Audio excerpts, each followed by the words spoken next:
Esta escalofriante cifra ha tocado el corazón de varias organizaciones, y todas señalan al príncipe Tamim bin Hamad Al Thani como responsable.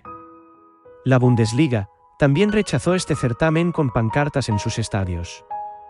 El Mundial de Qatar 2022, con sangre de por medio, se ha convertido en el más polémico de todos los tiempos. El país árabe utilizó una excesiva cantidad de mano de obra, la mayoría migrante, para la construcción de majestuosos y modernos estadios de fútbol en todo el territorio.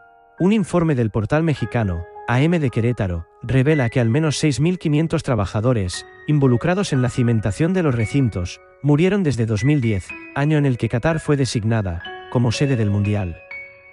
Las pérdidas fueron, según explica el medio, producto de las peligrosas tareas que eran obligados a hacer y de las altas temperaturas existentes en el país de Medio Oriente.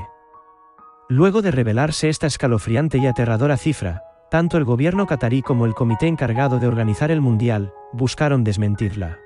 El Ministerio de Trabajo de ese país reclamó en un comunicado que las cifras reportadas en los medios sobre las muertes de trabajadores migrantes eran tremendamente engañosas. Mientras tanto, Nasser Al-Khatel, jefe ejecutivo del comité, admitió la existencia solo de 3 víctimas mortales relacionadas con el trabajo, y otras 30, por causas varias. Tras la revelación de este escándalo mundial, la Organización Internacional del Trabajo dio a conocer datos que contradice la versión oficial y prueba la gran cantidad de riesgos que debieron de asumir los obreros contratados. Un reporte reciente señala que solo en 2020 murieron 50 trabajadores.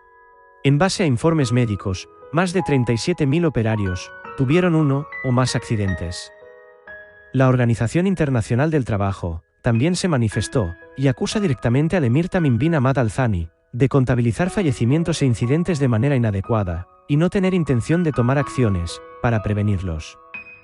El diario británico The Guardian, en una edición de 2021, publicó un artículo en el que exponían a Qatar como organizador del Mundial. Más de 6.500 trabajadores inmigrantes de India, Pakistán, Nepal, Bangladesh y Sri Lanka han muerto en Qatar desde que ganó el derecho a albergar la Copa del Mundo, hace 10 años.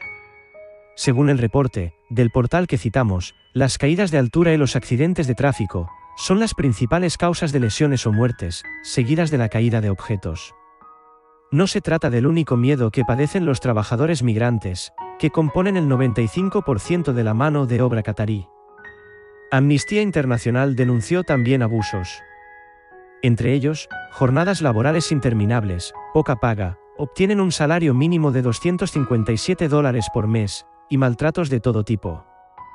En consecuencia, en la oficina del Alto Comisionado de las Naciones Unidas para los Derechos Humanos, pidió a la FIFA destinar al menos $440 millones para compensarlos.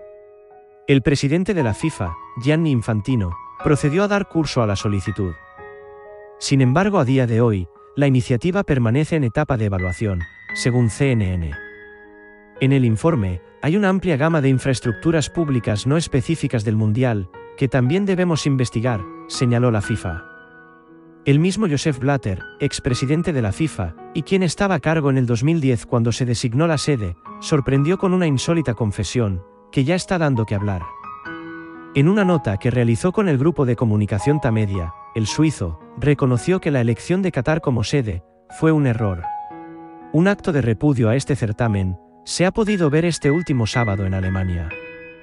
En distintos estadios de la Bundesliga, durante la celebración de la 13ª jornada de la Liga Germana, se han podido ver varias pancartas contrarias a la celebración del Mundial de Fútbol en Qatar, y en las que directamente se ha pedido el boicot a este evento. Las graderías de algunos estadios, como del Borussia Dortmund o el Hertha Berlín, se llenaron de pancartas gigantes, rechazando que el Emirato organice la Copa del Mundo. 15.000 muertos por 5.760 minutos de fútbol.